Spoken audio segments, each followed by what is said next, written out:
আরো একবার তোমাদেরকে স্বাগত ইজি সায়েন্স ইউটিউব চ্যানেলে, যেখানে তোমরা বিজ্ঞানটাকে অনেক সহজভাবে শিখতে পারো এবং আমি অনেক ছোট ছোট টপিক করাই তোমাদের। যেখানে যার যা অসুবিধা তোমরা শুধুমাত্র সেই ছোট্ট টপিকটাকে সিলেক্ট করে নিজেদের সময় বাঁচিয়ে পুরো সায়েন্সকে সহজভাবে শিখতে পারো। ঠিক আছে, তো আমরা প্রত্যেকটা টপিক করছিলাম আমাদের অ্যাটমিক স্ট্রাকচার টপিকটা, যেটা পরমাণুর গঠন শেষ হয়ে গেছে। আজকে আমরা ক্লাস 9 এর একটা প্রথম চ্যাপ্টার পড়বো, যেটা হচ্ছে কি পদার্থের পরিমাপ। আচ্ছা, তোমরা কি জানো যে কোন কোন রাশি বা এরকম কি কি রাশি আছে যাদেরকে প্রাথমিক একক বলা হয়, বা কোন রাশিকে আমরা মাপতে পারি, মেজারমেন্ট করতে পারি, কোন রাশিগুলোকে আমরা মেজারমেন্ট করতে পারি না, বা রাশি কাকে বলে, এগুলো কি তোমরা জানো? যদি না জেনে থাকো তাহলে অবশ্যই জানার জন্য চোখ রাখো এবং ভিডিওটাকে শেষ অবধি দেখো। আর তার আগে আমার চ্যানেলটাকে লাইক, শেয়ার আর সাবস্ক্রাইব করো, যাতে আমার চ্যানেলে নতুন কোনো ভিডিও এলে তোমরা আমার সাথে যুক্ত হতে পারো এবং বিজ্ঞানকে ভয় না অনেক তাড়াতাড়ি সহজভাবে শিখে নিতে পারো। ঠিক আছে, আচ্ছা শুরু করি। আমাদের আজকের টপিক হচ্ছে পরিমাপ। তো পরিমাপ বা মেজারমেন্ট যেটাকে বলা যায়, এটা করতে গেলে সবার আগে আমাদেরকে জানতে হবে যে আমরা যেগুলো মাপি সেগুলোকে ভৌত রাশি বলা হয়। তাহলে যদি তোমাদেরকে বলা হয় যে ভৌত রাশি কাকে বলে, আসলে ভৌত রাশি বলা হচ্ছে পরিমাপযোগ্য, যাদেরকে মাপা যায়, পরিমাপের যোগ্য প্রাকৃতিক রাশি। তাহলে পরিমাপযোগ্য প্রাকৃতিক রাশিকেই বলছে ভৌত রাশি। তাহলে পরিমাপযোগ্য মানে কি? আমরা জল ধরে না, উদাহরণ হিসেবে জলকে আমরা মাপি, তাহলে সেটা কি একটা ভৌত রাশি? বা আমরা সময়, ঠিক আছে, ঘড়ি দিয়ে মাপি, তাহলে ঘড়িটা কি একটা ভৌত রাশি? আচ্ছা, এখন বলি, তোমরা কি জলটাকে মাপো?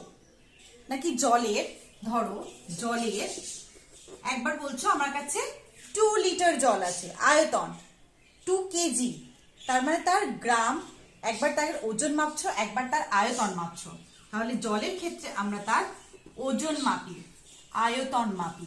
ঠিক আছে, ধরে নিচ্ছে একটা বোর্ড, ঠিক আছে, সেই বোর্ডের তোমরা কি বোর্ডটাকে মাপো না বোর্ডের দৈর্ঘ্য মাপো? এগুলো মাপো নিশ্চয়ই। তাহলে পরিমাপযোগ্য প্রাকৃতিক রাশি হচ্ছে দৈর্ঘ্য, ওজন, আয়তন, নাকি সেই জিনিসটা যেটা আমরা মাপছি, তাই না? তাহলে পরিমাপযোগ্য প্রাকৃতিক বিষয়কেই, ঠিক আছে, পরিমাপযোগ্য প্রাকৃতিক বিষয় বা রাশিকেই বলছি ভৌত রাশি, এবং আমরা সেগুলোর ওজন, আয়তন, দৈর্ঘ্য এগুলো হলো ভৌত রাশি। ঠিক আছে, এবারে ভৌত রাশির এখানে যখন আসি আমরা, তার আগে আমরা বলতে পারি যে এই যে রাশি, এটা কয় প্রকারভেদ?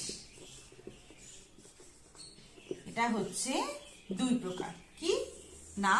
স্কেলার রাশি আর হচ্ছে ভেক্টর রাশি। এবার স্কেলার রাশি কাকে বলে বলো, আর ভেক্টর রাশি কাকে বলে বলো? তোমরা বলবে অবশ্যই তোমরা জানো যে যার শুধুমাত্র কি আছে, মান আছে, অভিমুখ নেই, তাকে তোমরা বলে দেবে স্কেলার রাশি। আর ভেক্টর রাশি কাকে বলবে?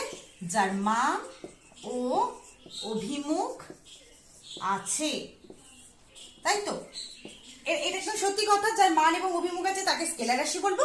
যার মান এবং যার মান আছে কিন্তু অভিমুখ নেই সেটা স্কেলার রাশি, যার মান এবং অভিমুখ আছে সেটা ভেক্টর রাশি। তাহলে তোমরা বলো, একটা দিচ্ছি, তড়িৎ প্রবাহ মাত্রা। তড়িৎ প্রবাহ মাত্রা অবশ্যই এর কি একটা ভ্যালু আছে, কত তড়িৎ যাচ্ছে সেটার ভ্যালু, আর কি তড়িৎ প্রবাহ কোন একটা দিক থেকে একটা দিকে হয়, তাই তো? তার মানে মান এবং অভিমুখ দুই আছে। তাহলে এটা কিন্তু দেখি আমরা স্কেলার রাশি। কেন? কারণ যখন আমরা স্কেলার রাশি বলি তার আরো একটা কন্ডিশনস আছে যেটা আমরা বলি না। তাহলে কি তার মান আছে, অভিমুখ নেই, আরো একটা এর যোগ বা বিয়োগ যখন আমরা করব সেটা কিন্তু বীজগাণিতিক নিয়ম অনুযায়ী হয়, যেমন বীজগণিতে আমরা করি, ঠিক আছে? কিন্তু যখন আমরা ভেক্টর রাশির যোগ বিয়োগ করব, এর যোগ বিয়োগ সেটা কি হয় না ভেক্টর নিয়ম অনুযায়ী হয়। যেমন ভেক্টর নিয়ম অনুযায়ী আমরা করি, তার যে তোমার ত্রিকোণ সূত্র আছে, তারপর সামান্তরিকের সূত্র আছে, সেগুলো মেনে ভেক্টর রাশি তাদের মধ্যে যোগ বিয়োগ করে। তো এই তড়িৎ প্রবাহ মাত্রার মান আছে, অভিমুখ আছে, কিন্তু এর যোগ বিয়োগ আমরা ভেক্টর নিয়ম অনুযায়ী হয় না, হয় বীজগাণিতিক নিয়ম অনুযায়ী, বীজগাণিতিক নিয়মে যেমন এক তার সাথে আরেক যোগ করলে 2 হয়, সেরকম বীজগাণিতিক নিয়ম অনুসারে হয়। তাই জন্য তড়িৎ প্রবাহ মাত্রাকে দেখে মনে হচ্ছে এটা ভেক্টর রাশি, কিন্তু আসলে এটা স্কেলার রাশি। বোঝা গেল? তাই জন্য দেখে কাউকে জাজ করবে না। আচ্ছা, এরপর আমরা জানবো যে একক কি। তো একক কি, এককের কেন দরকার হলো আমাদের? ভালোই তো ছিল, মাপছিলাম, কার মান আছে কার অভিমুখ আছে সেটা দেখে রাশি দেখে নিলাম। তো একক হচ্ছে কি না, একটা আন্তর্জাতিক স্ট্যান্ডার্ড অনুযায়ী, ঠিক আছে, একক ঠিক করা হয়েছে। যেমন তার পরিমাপ, সেটা সেন্টিমিটার না মিটার না কিলোমিটার। তো এই যে স্ট্যান্ডার্ড, একটা আন্তর্জাতিক স্ট্যান্ডার্ডে তাদের মাপগুলোকে করে দেওয়া হয়েছে, যাতে আমরা সহজে তাদেরকে তার পরিমাপটা সহজে জানতে পারি। যদি তোমাকে বলা হয় আমাকে 10 দুধ দাও, তুমি কত দেবে? 10 লিটারও হতে পারে, 10 কিলোলিটারও হতে পারে, তাই তো? সেটা তো বুঝতে পারছো না। তাহলে সেই জন্য সেটাকে একেবারে পার্মানেন্ট ভাবে যাতে বোঝা যায়, সে বোঝার জন্য কিন্তু ইউনিট বা একক এসেছে। এবারে এই একক দু ধরনের হয়, একটা হচ্ছে প্রাথমিক একক,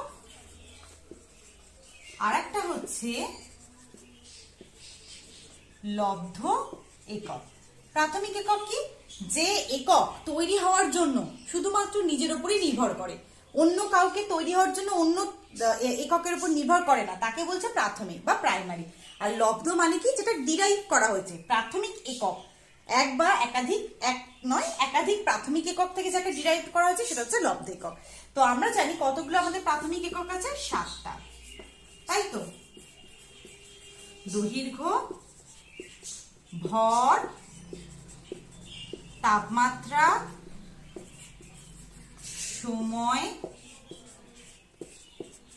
তড়িৎ প্রবাহ মাত্রা, আর কি দীপন প্রাবল্য, পদার্থের পরিমাপ। ঠিক আছে? 1 2 3 4 5 6 7, তাহলে 7টা আমরা প্রাথমিক একক পেলাম। আর লব্ধ একক অজস্র আছে, তুমি যার সাথে যাকে মিশিয়ে দিয়ে পাবে। যেমন তার একটা উদাহরণ আমি দিয়ে দিচ্ছি, ভরবেগ। ভরবেগ কিন্তু একটা লব্ধ একক। ত্বরণ, এটা হচ্ছে লব্ধ একক। ঠিক আছে? তাহলে আজকে আমরা কি কি জানলাম? যে ভৌত রাশি কাকে বলে, সেটা কয় প্রকার, একক কাকে বলে এবং সেটা কয় প্রকার, আর কয় প্রকারের প্রাথমিক একক আছে। পরের ক্লাসে আমরা ডিসকাস করব যে এই এককগুলোর সিজিএস এবং এসআই একক কতগুলো পদ্ধতিতে একক আছে এবং কোন এককের ব্যবহারিক একক, মানে কোন রাশির ব্যবহারিক একক কোনটা। আজকে থাকলো এই অবধি, দেখা হচ্ছে পরের ক্লাসে।